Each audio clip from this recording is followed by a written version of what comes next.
So session 3 was a council of experts on the Arab Spring with 2 journalists plus a former British diplomat and an area expert from Cambridge. And what comes out in this conversation, among other points, is a reminder that social media is less a form of architecture for building an automatically liberal world and more a messy kind of horticulture, as it were, that can only really expand the cultural root and branch of what's already there. Both in terms of local power brokers and also potentially sinister forces. Thank you very much, Lindsey. I've got 300 seconds to give you an account of the Arab Spring. I'm not going to therefore try and trace its origins, its trajectory, its durability, its significance, but I will focus on a very specific item, a very narrow item, and hopefully it'll broaden out interest from there. It's on the opportunities, the knowledge, the findings of polling in the Arab world since the start of the spring, but also the limitations of it. What doesn't it show us? Or how does it change our opinion, but also how do we need to take it cautiously? I am someone who makes the claim as a professional academic, someone who knows about the origins, the ideas, the presuppositions of people in the Arab world, comprehending that elusive thing that's called public opinion.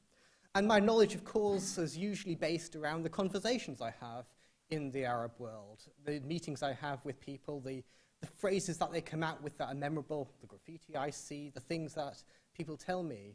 And inevitably, although we're all aware of the limitations of that as a way to sample public opinion, the conversations with people usually in cities, conversations with people who are willing to devote time to someone who speaks grammatically fine but tonally stilted Arabic like myself. The opportunities that come from that, the knowledge I get from that sticks with me and becomes a major part of how I approach understanding something like the Arab Spring. In contrast to that, YouGov have taken the opposite approach, as it were, to understanding public opinion. They've sampled across 18 countries since early on this year, 18 countries of the Arab world, across the 4,000 miles width from the Atlantic in Morocco to Oman, the Gulf of Oman. And they've tried to sort of piece together a sense of how public opinion has changed over that time period. Because, of course, in periods of social upheaval, which we've seen across the Arab world, opinions change, priorities change, fears evolve, or fears are diminished across that time period.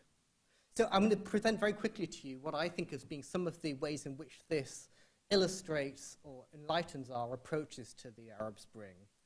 First and most obviously, there is a strong sense that we've had increasingly throughout this time period that is gained from the population there, that they have that sense of a strong regional transformation that's occurring, a profound event in their lifetimes, which has got very few historical parallels, but is affecting the way in which they have to think about their futures. An identification of that transformative movement with a protest movement, and a high sense of interconnectedness.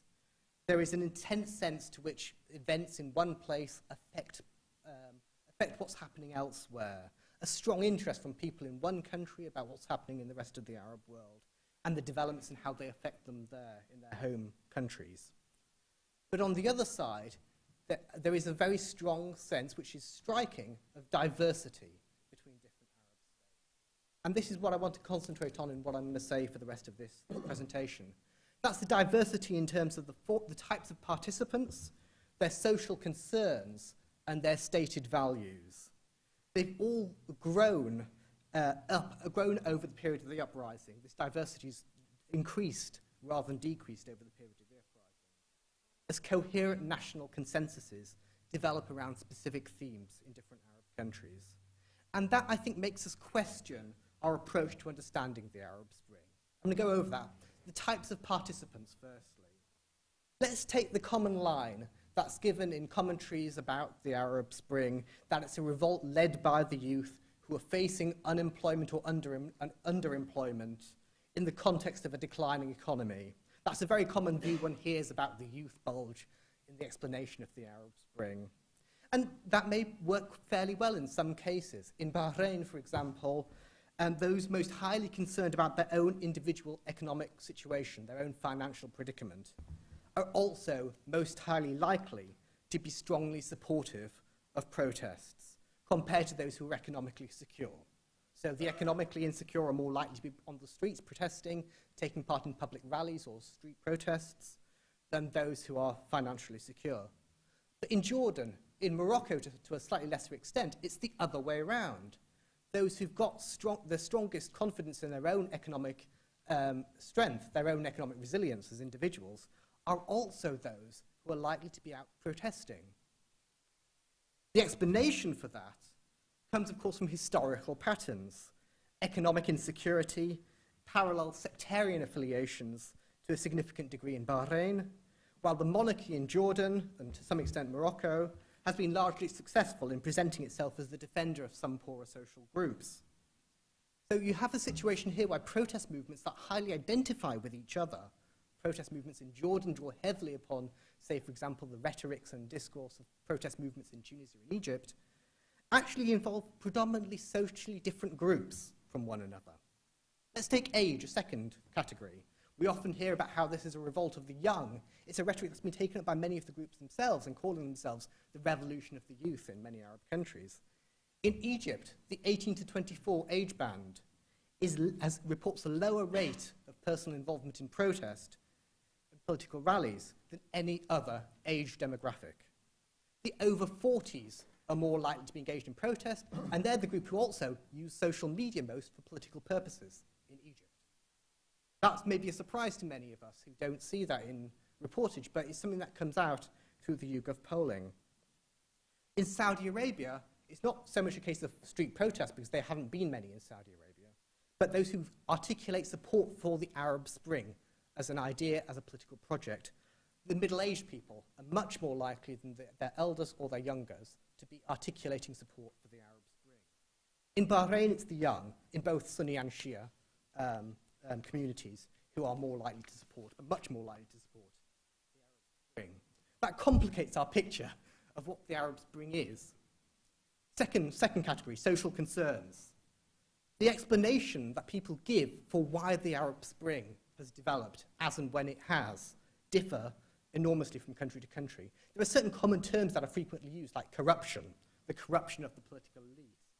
But that's a term that encompasses a very broad range of factors, from petty actions of the security forces to the mythical wealth that has been accrued to the sons or sons-in-laws of rulers, most obviously, in some cases.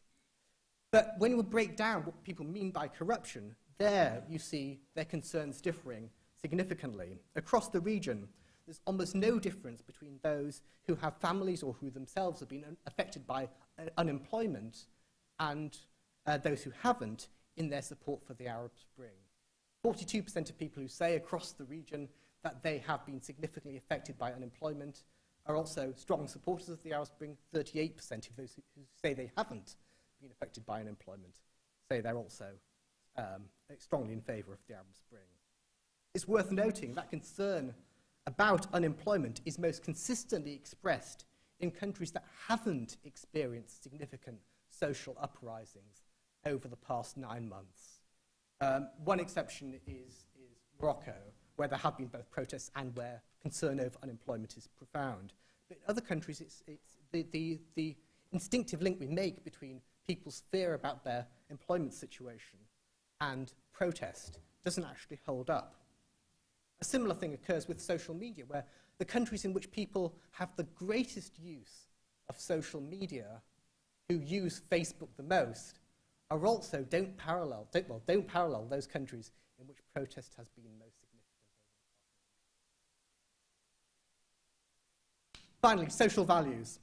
In some countries, issues of principle have come to dominate the ways in which people say they want their society to run.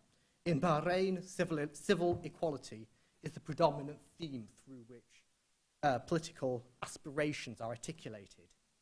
In Syria, freedom of speech and association are overwhelmingly at the forefront of how people articulate their aspirations for the upheaval. These two themes barely register as political goals in polling that's been done across other Arab countries. In Tunisia and Egypt, still the case that the two predominant concerns well, the most predominant concern that people articulate is personal security, indicating a level of anxiety even among those who favour the revolution, which is the large majority of people that country has experienced.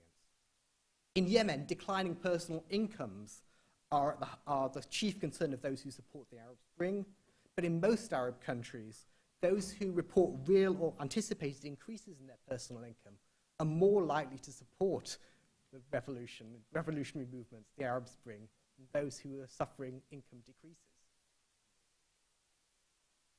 That, I hope, complicates our picture of what the Arab Spring is. There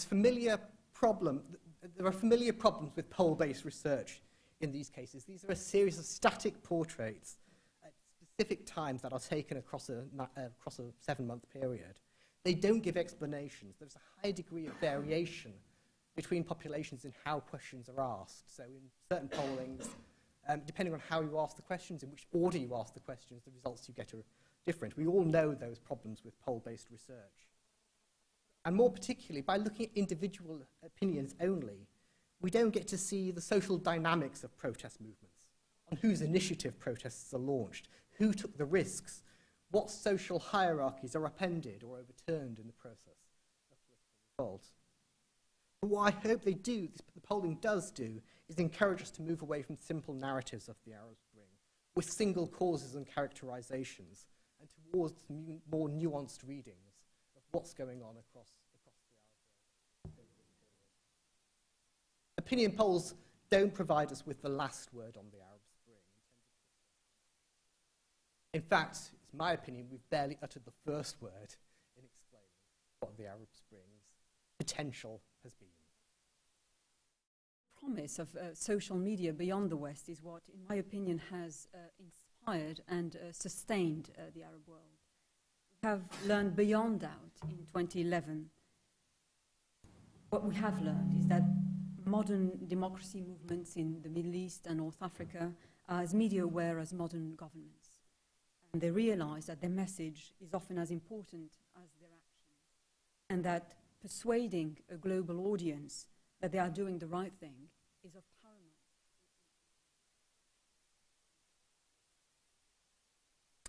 Pro-democracy campaigners on the ground have been able to exchange messages, film on social networking sites like Facebook, Twitter, and of course YouTube.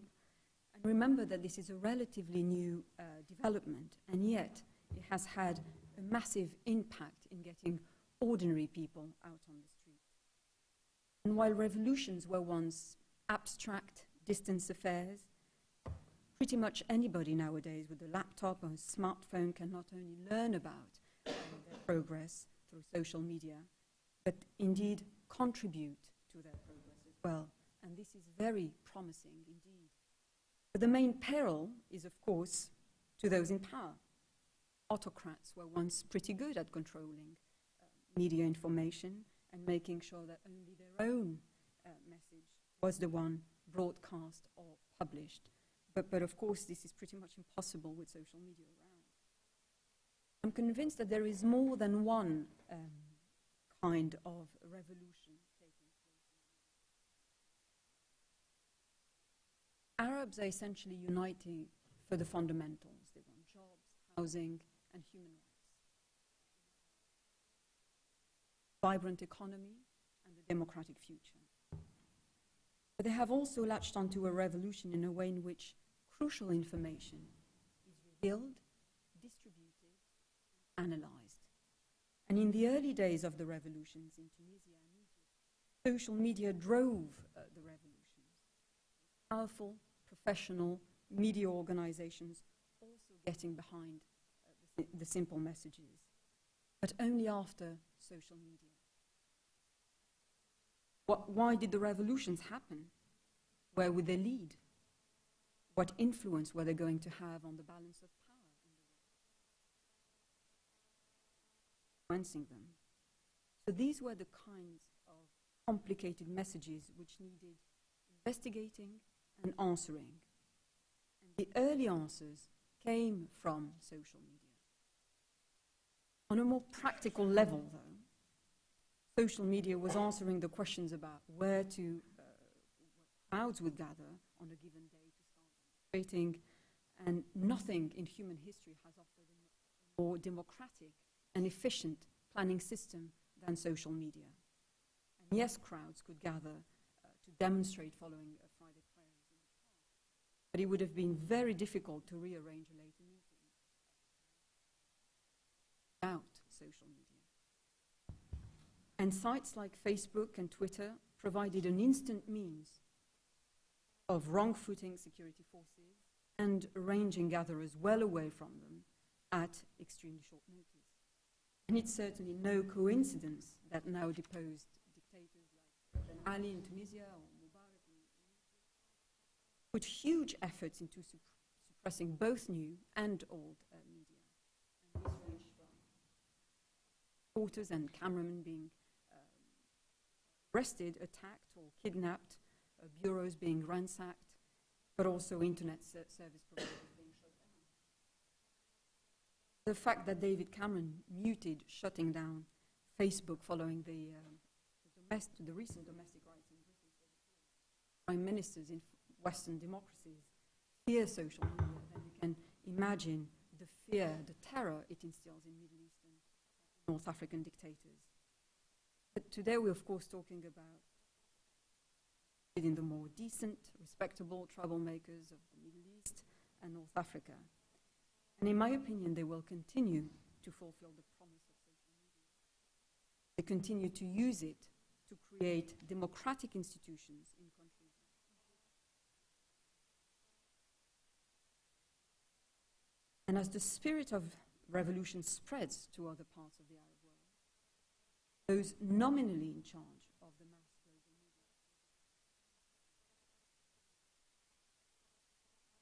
media. Social media is by definition the people's media, and that's why it will continue to promise.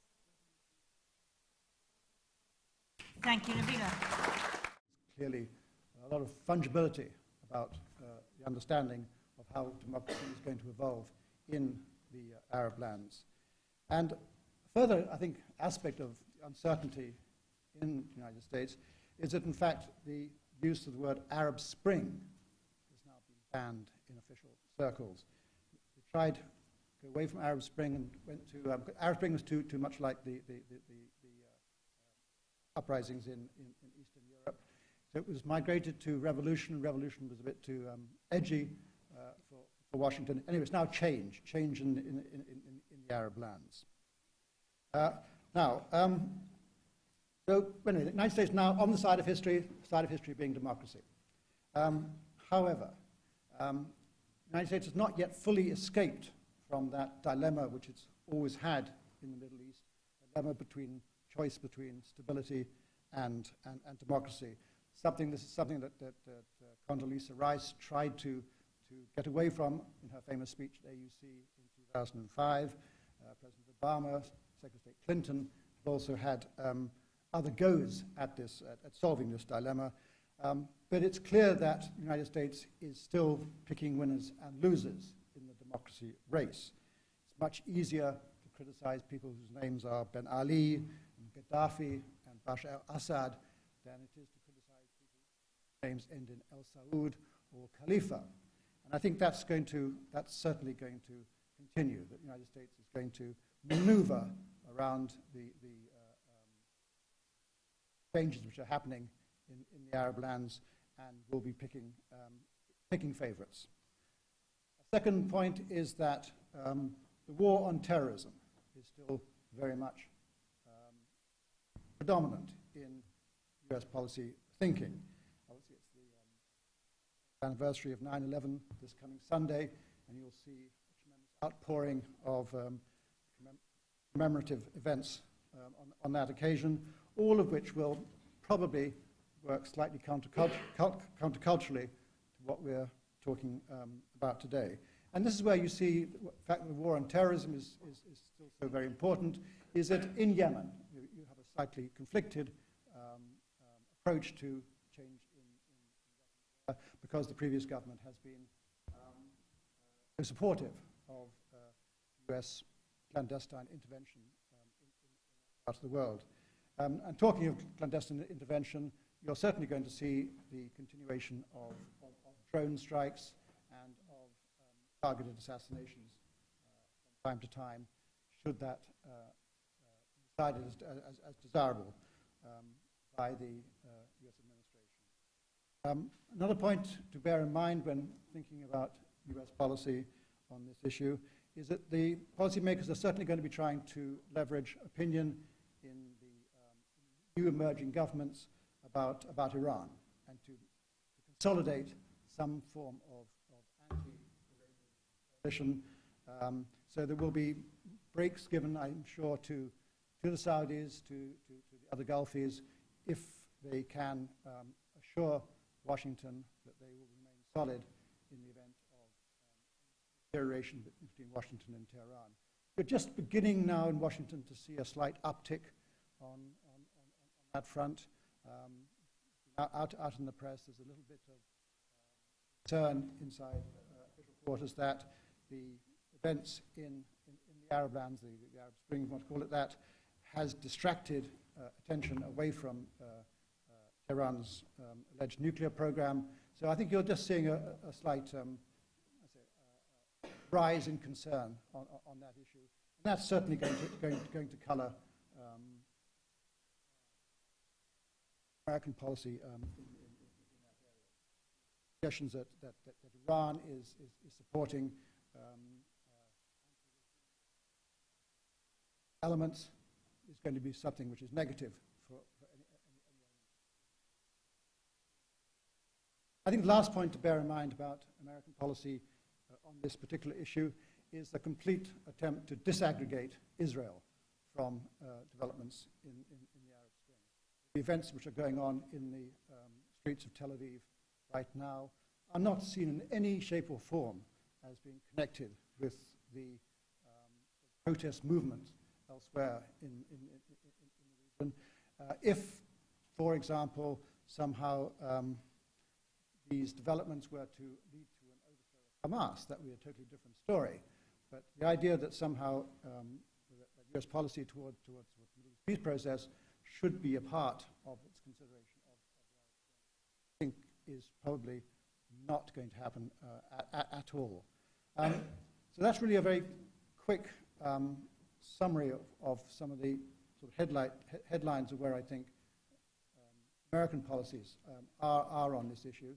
As I say, I don't think that they are totally caught up in the idea that social media is the ultimate driver of what's going on there. Power, American hard power, American clandestine power, American financial power, as still having a part to play there, and it's going to be varied country to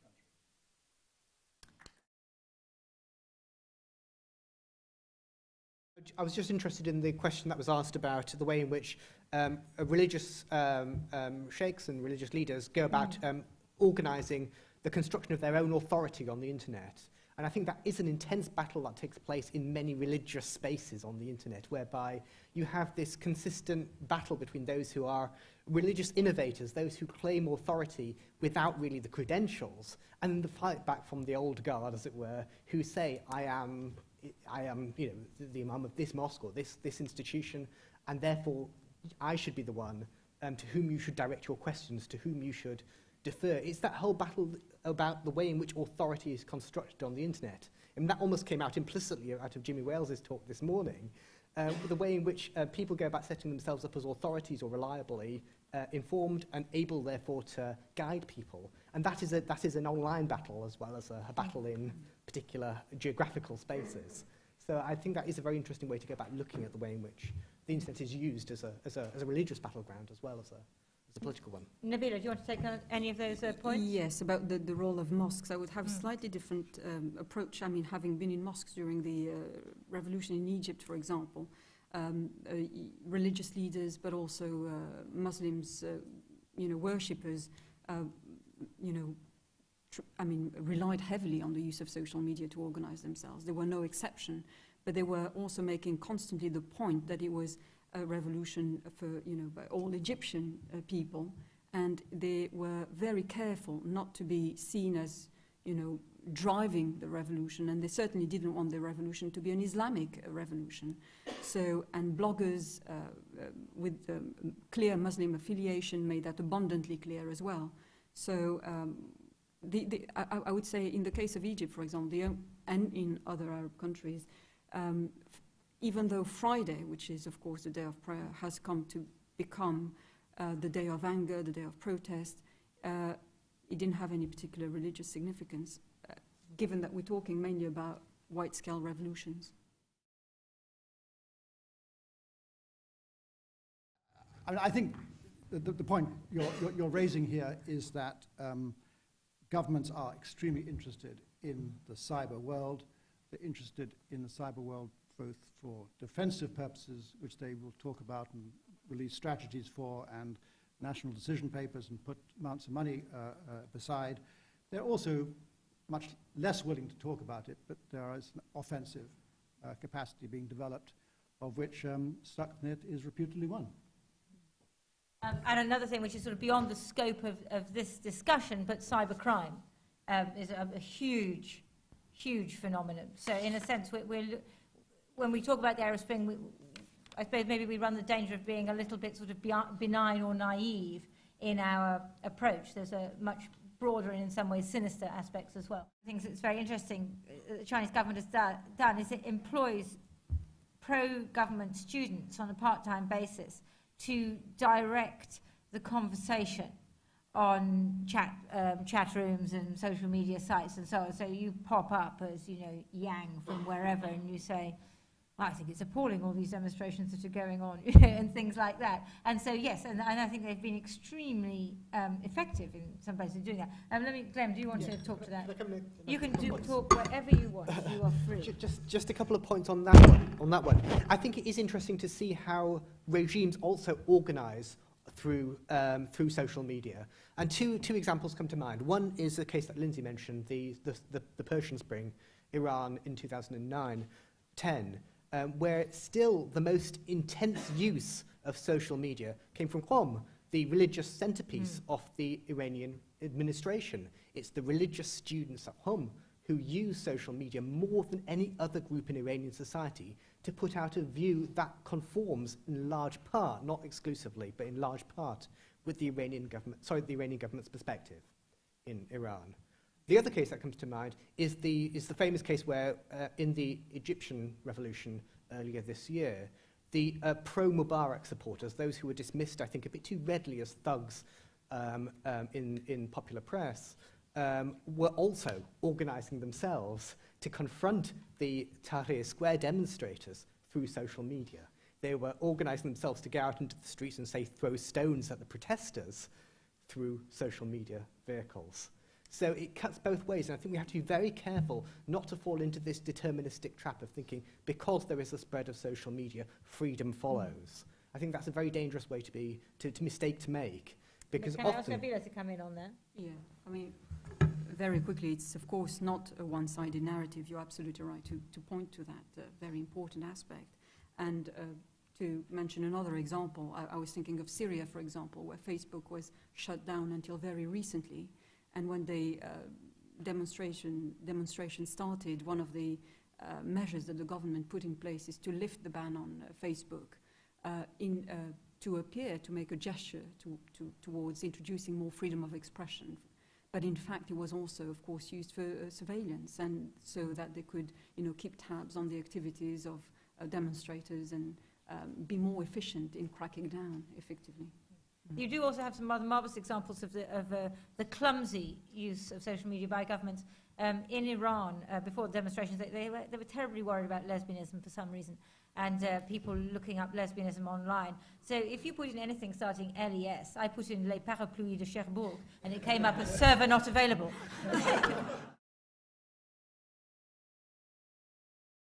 If you go back to mid-December 2010, the relatives of Mohammed Bouazizi posted a video on YouTube about protests outside the town hall where he actually set himself on fire.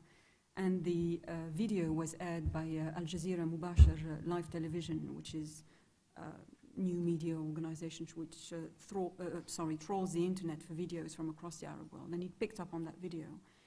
But found it on Facebook. So I don't think we should underestimate the role of social media in the first instance.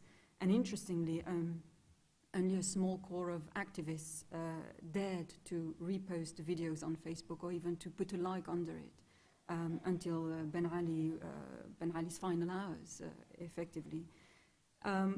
So I would contend that what sustained those revolutions is that there was always a hardcore of activists which kept at it, at posting things on the internet, and Facebook in particular. Now, what amplified, perhaps, and draw attention to those revolutions is, of course, the role of traditional networks like television channels, and how Al Jazeera, Al Arabiya, and other media organizations in the West picked up on those videos and made an editorial choice to give them prominence. So I think the combination of both gave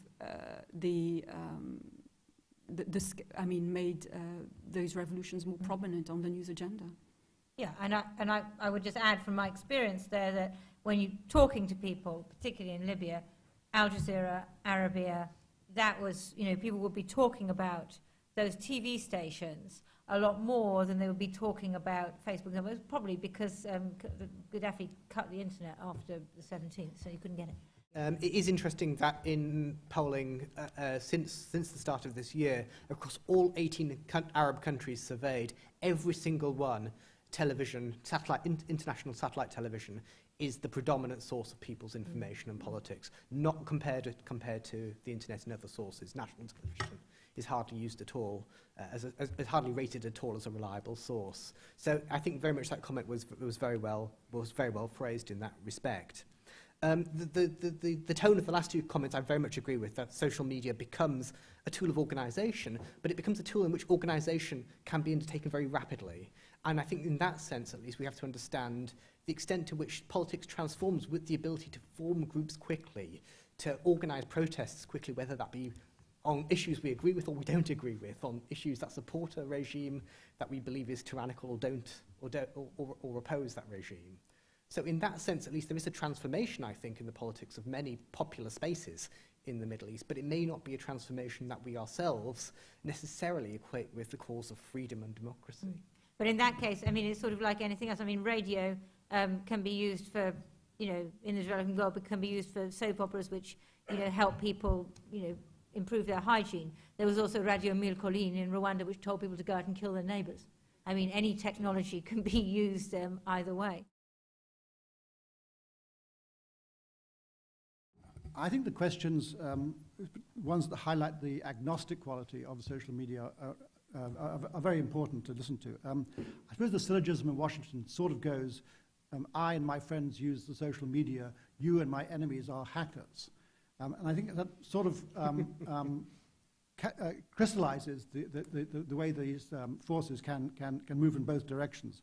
I don't think as yet the US has come to a firm conclusion about whether the particular strength of the social media. They obviously, they are trying to work to set up things like El Hura in competition with Al Jazeera. It's a disgrace that in the United States Al Jazeera has tremendous difficulty getting accepted by mainstream cable companies on very few packages that you can get easily.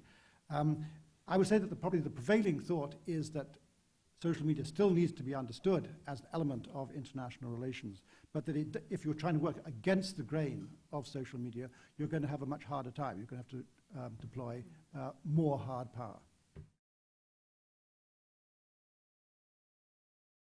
Well, I would contend that actually the sense of a secure space and anonymity is a myth on the internet, and that's why people who were actually starting those revolutions made very conscious decisions. They knew they were facing torture, long prison sentences, sometimes even death.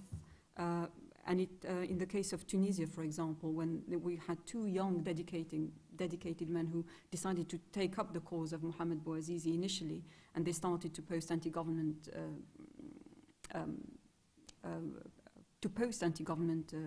propaganda on the Facebook and Twitter. They were jailed they were put in prison in an attempt to diffuse the beginning of what was a media revolution. in Syria. So many of those young people are jailed, tortured, so they're making a conscious decision, knowing what they're expecting, so and knowing also that they're dealing with very savvy security forces who are after them. So no, security on the internet and anonymity, I think, are a myth. Let me just respond to that last one. I think US policy is much less calibrated than any of us might think and hope. And I think there are going to be extremely amusing examples as governments try to get onto this vehicle and as spokesmen try to respond to the tweets and emails they're going to get. I think you're going to find some extreme cognitive dissonance. It's going to amuse us all. There have been a few people who have tried to do that line in the Arab world, who say, this is an American tool, etc. Just the lack of resonance of that claim, I think, has been striking. Very few people have refrained from using social media tools because of the origin of the company that makes them.